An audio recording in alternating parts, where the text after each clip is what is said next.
From the far horizons of the unknown come transcribed tales of new dimensions in time and space. These are stories of the future, adventures in which you'll live in 1,000,000 could-be years on 1,000 maybe worlds. The National Broadcasting Company, in cooperation with Street and Smith, publishers of astounding science fiction, presents X-Minus One.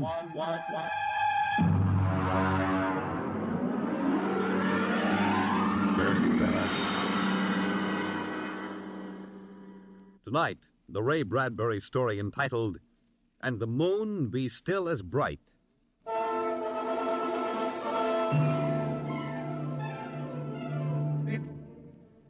The first 3 expeditions for Mars left Earth in a mushroom of flame, arced through the atmosphere, and finally dwindled to tiny specks in the big eye of the Mount Palomar telescope, and then were lost to sight forever. The prearranged landing signals flashed back to Earth, and then the radios went dead.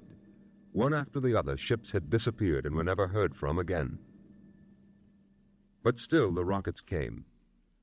The 4th expedition emerged from the silent gulfs of space, angled down toward the floating red disk of Mars, down into an orbit as the order came to land. The last blast of the bow jets broke red against the blue desert sands, and the ship slid to a halt at the edge of a vast city that reflected the icy glare of the moonlight. For a while, all was still. All right, Parkhill. Open the airlock. Aye, sir.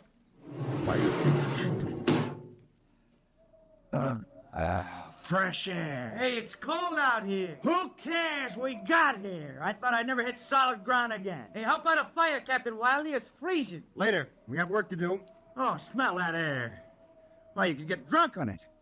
Say, there's an idea. Why don't we break out a bottle and celebrate? Biggs, there will be no drinking done till we're secured. But we're landed, Captain. 3 other expeditions landed and disappeared within 24 hours. Now, we're not relaxing security till we find out what happened to them. What do you mean, maybe Martians? Sender, you're an archaeologist. How old would you say they are? I can't tell till I study them more closely. It's a kind of engineering we couldn't duplicate on Earth. Well, I'm not interested in the architecture now. I want to make sure there's nothing there that might be dangerous. Mr. Hathaway. Yes, sir? I want you and Spender to take a reconnaissance party into the city and find out what's there. We'll set up camp here. No man is to go more than 50 feet from this rocket. And there'll be no celebration till Hathaway and his party report back.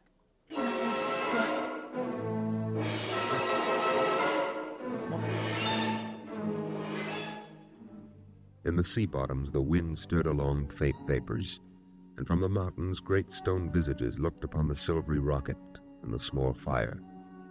The sky was black overhead, as the 2 racing moons threw knife-edged double shadows on the desert. All right, come and get it. Ciao. Hey, what do you got to eat, Cherokee? Sawdust, smothered in cold chicken fat. Good. I thought it was something I couldn't eat.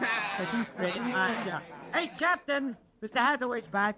Captain Wilder. Oh, yes, over here, Mr. Hathaway. Well? Most of the city's dead. Spender says it's been dead a good many thousand years, but we found one part about a mile over toward the... What about it? People were living in it last week, sir. People? Martians. Where are they now? Dead. We found bodies, thousands of bodies. They hadn't been dead more than 10 days. What did they die of? You won't believe it. What killed them? Chicken pox. Chicken pox? Yes. Where could they get chicken pox? From Earth. Oh, then the other rockets did get through. Yes. I don't know what the Martians did to them, but I sure know what they did to the Martians. They gave them chicken pox and wiped them out. They just didn't have any resistance to an Earth disease. Think of it, Captain. A race builds itself for 1,000,000 years, refines itself, does everything it can to give itself respect and beauty, and then it dies. Of what? It's like saying the Greeks died of mumps or the proud Roman Empire collapsed because of athlete's foot. We didn't even give them a decent excuse for dying. We just gave them chicken pox. Spender, get hold of yourself. You didn't see those bodies, Captain. I know. It must have been a shock. You need a rest, a little relaxation. The Martians are dead. There's nothing you can do about that now. Hey, you hear that? The Martians are all dead. Come on, let's break out a bottle and open up. Hey, how about a case, eh? Good Lord. They have to do that now? Yeah, Isn't there time later to throw old beer cans into the canals? Thunder, you're an idealist. They're not. All they know now is that they're safe. Little shouting won't hurt. You think too much. I was safe on Mars. The first Earthmen on Mars. We're gonna celebrate. Yahoo!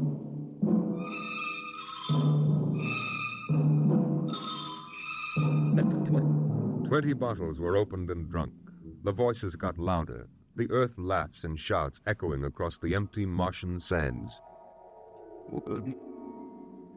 Spender listened to the wind over his ears, cool and whispering.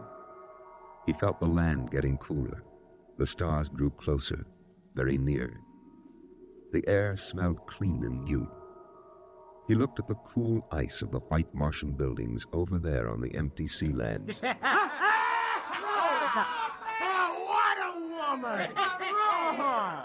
Hey, what do we do with these empty bottles? Save them, stupid. There's a 2-cent deposit. Wait!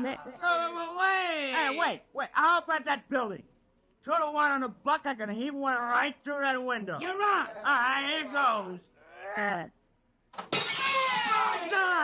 Hey, double or nothing on the next shot. Put that bottle down, Biggs. Who's there, Mr. Spender? Stop smashing those windows. What's the difference? The planet's ours now. I guess I can do anything with it I want. Drop that bottle or I'll knock your teeth out. Yeah? And just watch me. There. I warned you. Big. Hey, come on. What's going on here? Spender! I hit him. He's crazy, Captain. He just walked up and slugged me. All right, Biggs. Spender, you come with me. Now, suppose you explain. What was the idea? The noise, the drunken brawl. Spender, the men are tired. This has been a long trip. And you have a different way of seeing things. No, I'm seeing things all right. I'm seeing how we'll ruin Mars. We'll rip it up and rip the skin off the way we've already ruined Earth. Is that why you hit Biggs? Yes. I couldn't stand the idea of them watching us make fools of ourselves. Damn. The Martians. They're dead. They're all dead. But they know we're here. Doesn't an old thing always know when a new thing comes? We've come a long way to smash their windows and spit in their wine. Well, maybe you're right. But I'm still going to fine you $50 for that fight. Well, come on, Spender. Suck in your chin. We'll go back there and play happy.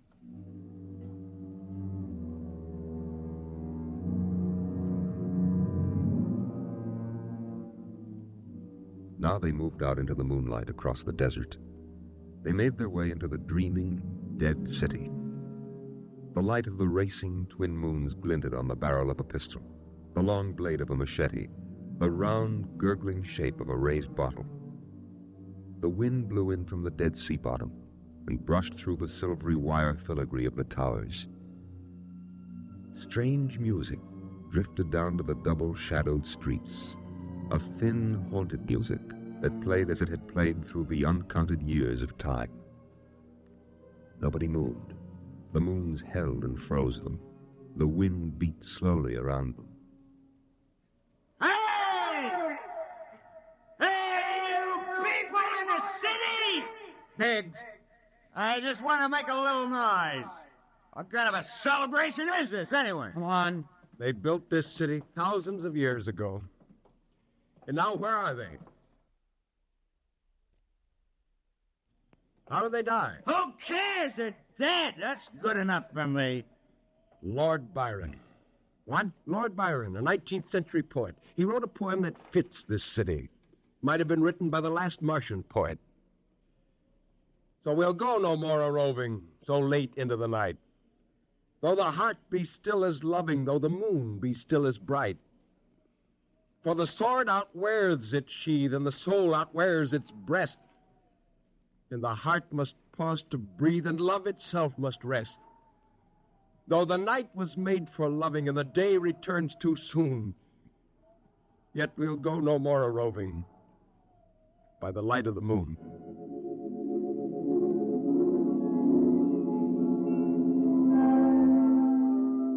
Without a word, the Earthmen stood in the center of the city. It was a clear night. There was not a sound except the music of the wind. At their feet lay a tiled court, worked into the shapes of ancient animals and images. They stood there, silvered by the double moons beneath the crystal towers of Mars. And then Biggs was sick, and the sour stench of liquor filled the cool air. The men of Earth had come to Mars. And Spender turned and walked away into the city, alone in the moonlight, never once stopping to look back. It was a morning that might have been a Monday, or a Tuesday, or any day on Mars. Biggs was on the canal rim, his feet hung down in the cool water, soaking, while he took the sun in his face. Hey, what are you doing back here, Biggs? Didn't you go out with the search party? Yeah. I come back. I got a blister. Oh, yeah. Here. What do you mean? Look. Look, Cherokee, see that? Anyway, I had enough searching. 4 days hunting for that screwball Spender. Didn't find him yet, huh? Oh, good riddance. Oh, my feet. I'm gonna soak them in the canal. If I was Wilder, I wouldn't worry about that nut Spender. Let him go. He's a crackpot anyway. Well, he's a little foggy upstairs, I guess. Hey, why don't you take your feet out of that canal, Biggs? I gotta make coffee out of that water. Coffee? You call that stuff coffee? I had a motorcycle once that dripped grease that tasted better than that. Wait a minute, Biggs. Hey, look over there. Where? By that bush, there's someone there. Hey. It's him. Hey, Spender! Spender? He's coming over. Why'd he stay lost, that crazy jerk? Hi, Spender. Long time no see. Hello, Cherokee. I have been exploring some ruins. Oh, you and them ruins. You're like a dog in a boneyard. What's the matter? Why don't you just say something? Where you been? Up in the hills. What would you say if I told you I found a Martian? Oh, yeah? Where? Never mind. Let me ask you a question. How would you feel if you were a Martian and people came to your land and started to tear it up? Well, I know how I'd feel. I've got Cherokee blood in me. My grandfather told me a lot of things about the way they kicked the Indians around on the Oklahoma Territory. If there's any Martian around, I'm all for him. How about you, Biggs? They're dead. They're all dead. There's a good thing, too. Well, I found a Martian. Up in a dead town in the hills. I've been reading their books, and they're easy to understand. And I've learned their language. And then I found this Martian. And I brought him here, now. I don't see no Martian. I'm the last Martian. What did you say? Biggs, I'm going to kill you. Oh, cut it out. What kind of a lousy joke is that? And I don't... Now, don't put that gun away. What? You're kidding, huh? Spender, you're... He's dead. You killed him. You can come with me, Cherokee. You're an Indian. You know how the Martians would feel. You can be with me in this. You killed him. You just killed him. He deserved it. You're crazy. Maybe I am, but you can come with me. Come with you for what? Go on, get out of here, crazy murderer. Of all of them, I thought you'd understand. I thought you'd remember what happened to your own people. You get out of here, you crazy murdering. Don't reach for the gun. Spender. Spender.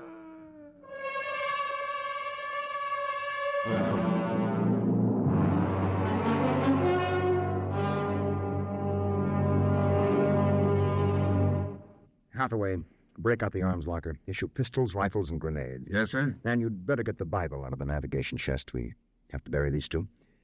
Parkhill, you start digging a grave. How about Spender? We'll have to go up in the hills and find him. Just let me at him with my bare hands, a crazy murdering louse. That's enough, Parkhill. Man is sick. He must... Sick my eye, he's That's enough. Now grab a shovel and start digging.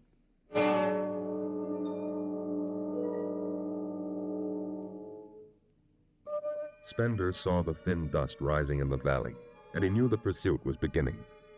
The sun burned farther up the sky, and the blue sand drifted lazily across the sea bottom below. He sat beside a quiet pool 10,000 years old and held a silver book. Through the house played the strange wind music of ancient Mars, and he heard voices whisper in his mind. I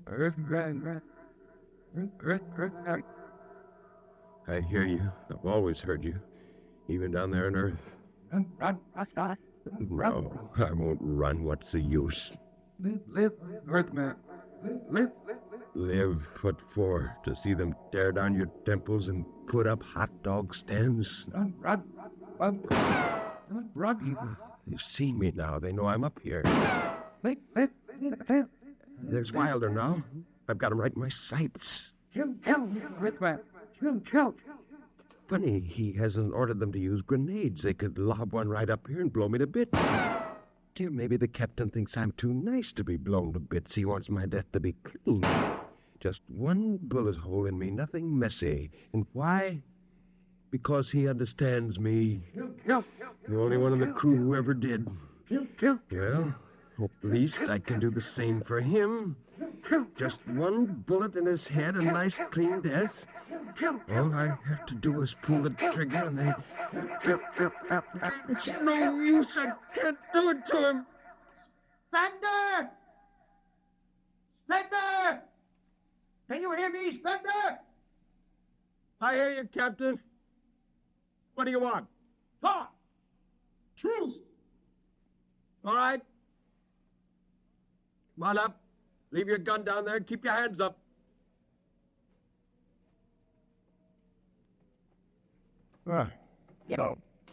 What's quite a climb. You mind if I sit down? Hi. How long do you think you can hold out? Until you're all dead. Now, why didn't you kill all of us this morning when you had the chance? You could have. I know. I got sick. After I started killing people, I realized they were just fools and I shouldn't be killing them, but it was too late. So I came up here where I could get angry again. Why did you do it? When I was a kid, my folks took me to visit Mexico City. I'll always remember the way my father acted, loud and big. And my mother didn't like the people because she thought they didn't wash enough. I can see my mother and my father coming to Mars and acting the same way. Anything that's strange is no good to us. We aren't fit to take over this planet. But to kill 2 men. How would you feel if a Martian spit on the White House floor? You know, you haven't acted very civilized yourself. I'll kill you all off, Wilder. That'll delay the next rocket 5 years, and then I'll kill them too. And if I'm lucky, I'll live to be 60. And I'll meet every expedition that lands on Mars. Oh, I'll be very friendly. I'll explain our rocket blew up one day. And then I'll kill them all. I'll save Mars for half a century. And by then, maybe the Earth people will give up. And yet you're outnumbered. We already have you surrounded. In an hour, you would be dead. I found an underground passage that'll take me back in the hills, Wilder. I'll go back there. And then I'll pick you off one by one. We'll see. Well, it's a nice town you've got here, Spender. It's beautiful. I'd like to live here. You can. Join me. You're not like them. Why go back to them, Captain? I'll show you what a good life these people had. No, there's too much Earth blood in me. I may even agree with you about all this, but that does not change what I must do. You won't stay? No. This is your last chance, Spender. Look, you're sick. Now come along with me quietly. No. One last thing. If you win, do me a favor. Try to see that they don't tear this planet apart. Right. And if it helps, just think of me as a very crazy fellow who went berserk one summer day. Be easier on you that way. I'll think that over. So long, Spender. Bye, Captain. Good luck.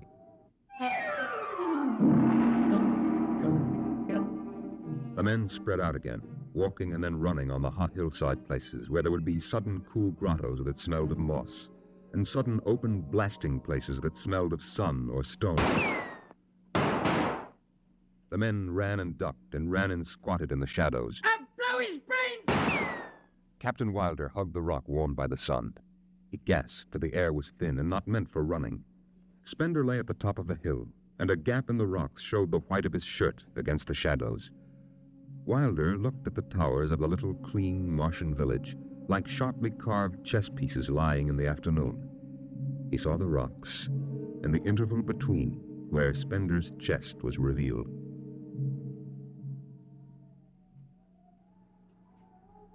Go on, Spender, get out. You only got a few seconds to escape. Go on, get out of the cage. Come back later. You go now. I've got to win this. I've got to think that I'm right. Pull this trigger. Go now. Get out. I'll get him. A slug in the head will blow his bloody brains. No, Puck, you! Put down that gun. I'll do this myself. Spender. Why didn't you get out? Why? Why? Why?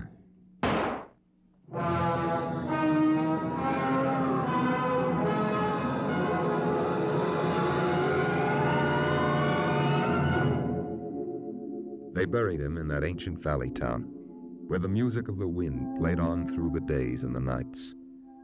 They laid him in an ancient silver sarcophagus with waxes and wines which were 10,000 years old, his hands folded on his chest.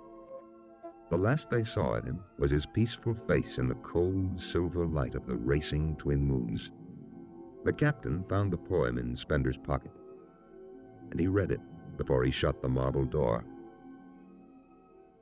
So we'll go no more a-roving so late into the night.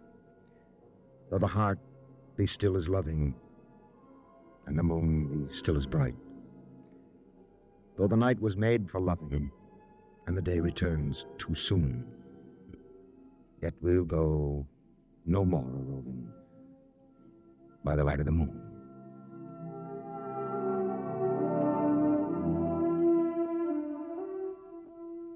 The next afternoon, Parkhill did some target practice in one of the dead cities, shooting out the crystal windows and blowing the tops off the fragile towers. Captain Wilder caught Parkhill and nearly knocked his teeth out.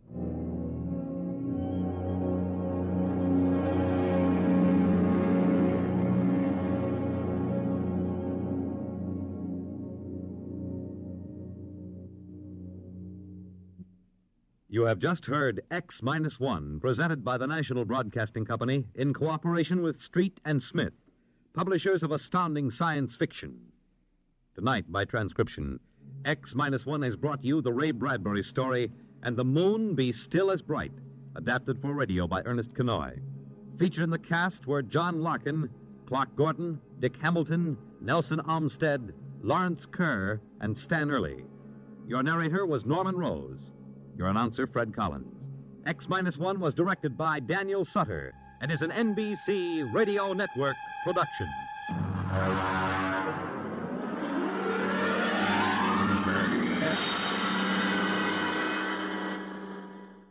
X-1.